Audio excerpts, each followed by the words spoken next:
Take a moment not to check your phone, not to think about that person. Just listen.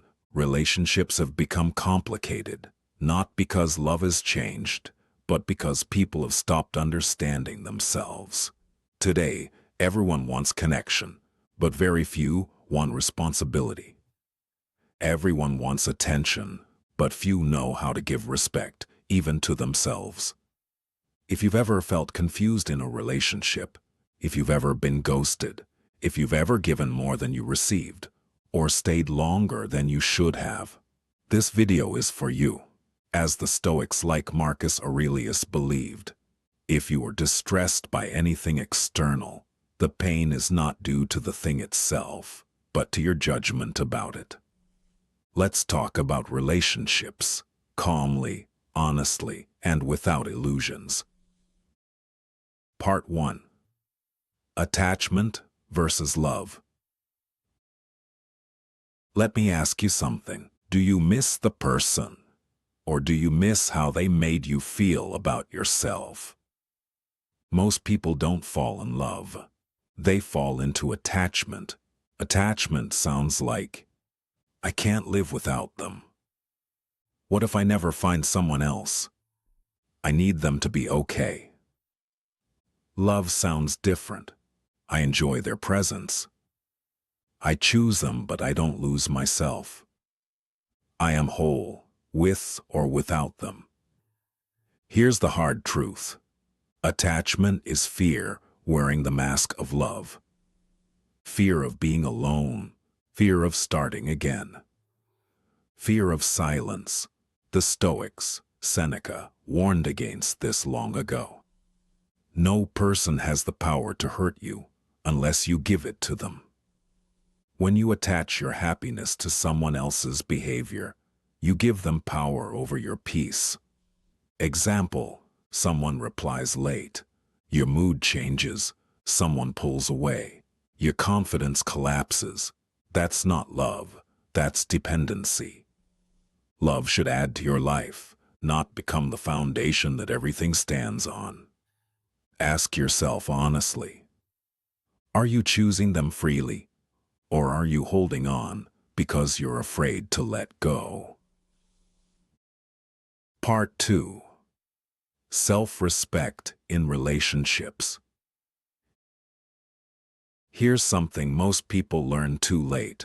The way you treat yourself teaches others how to treat you. Self-respect is not arrogance. It's clarity. It's knowing about what you accept, what you tolerate, and what you walk away from. A common mistake people make is this: they abandon their standards.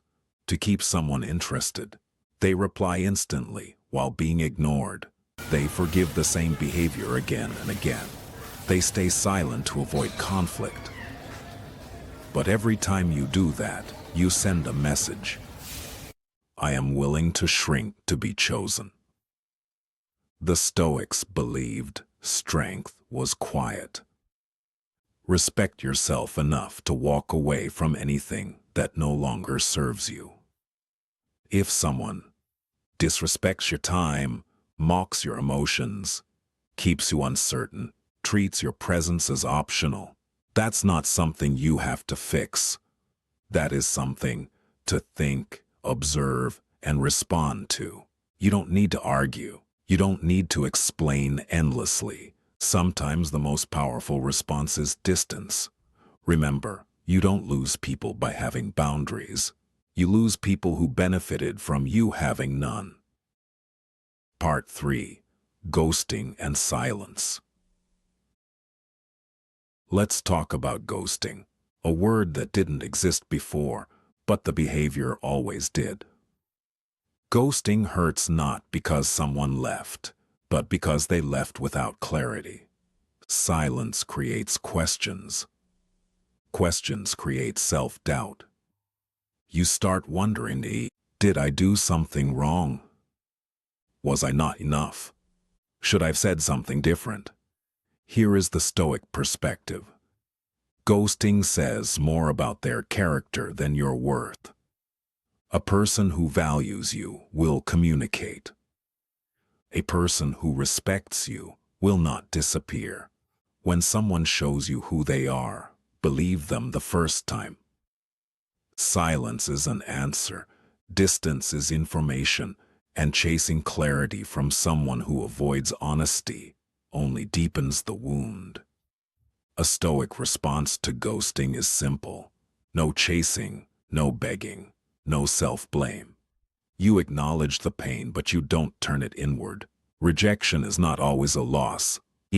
Often it's protection. Some doors close because behind them was a lesson, not a future. Part 4. How a Stoic Loves. Stoicism is often misunderstood. People think Stoics are cold, detached, emotionless. That's false. Stoics feel deeply. They just don't let emotions control their actions. A Stoic loves with presence, not possession. Care, not control. Commitment, not desperation. They don't say, "I need you to survive." They say, "I choose you while remaining whole." That kind of love is calm, stable, secure. It doesn't panic at distance. It doesn't fear honesty. It doesn't beg for attention, because it comes from strength, not fear. He who is brave is free. The bravest thing in love is staying true to yourself.